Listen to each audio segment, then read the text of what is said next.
yang paling besar adalah orang berpindah ke Pertalite yang jauh lebih stabil ya di 10.000 ya kan dibandingkan tadi ya 16.000 atau 17.000. Itu adalah resiko yang pertama dan pada akhirnya pemerintah dia harus subsidi lebih besar lagi kan kalau itu terjadi gitu. Di gapnya terlalu jauh soalnya gap tadinya mungkin Pertalite 10.000 lalu Pertamax mungkin 12.000 atau 13.000 bedanya 2-3 ribu tapi sekarang dengan 16.000 loncatan yang begitu besar gitu saya rasa banyak yang konsentrasi pindah ke Pertalite Iya. dan pada akhirnya memang menyulitkan pemerintah walaupun pemerintah saat ini sudah memiliki sistem yang lumayan baik ya untuk Pertalite dia harus memiliki aplikasi, dia harus berproses, tapi saya rasa banyak yang sangat-sangat consider pindah ke Pertalite atau ke listrik sekalian.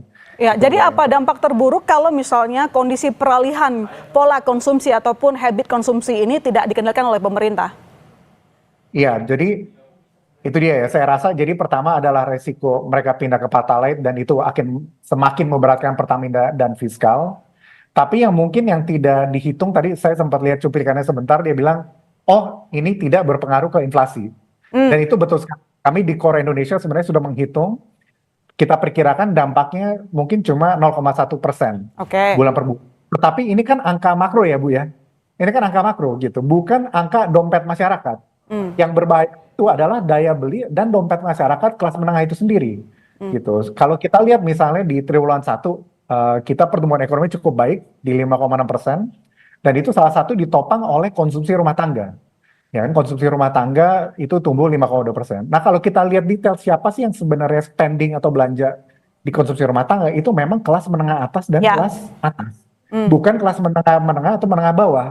Nah, dengan kenaikan harga sebesar ini, tadi 3.000 per liter itu, saya rasa si kelas menengah pun kemungkinan akan kesulitan juga.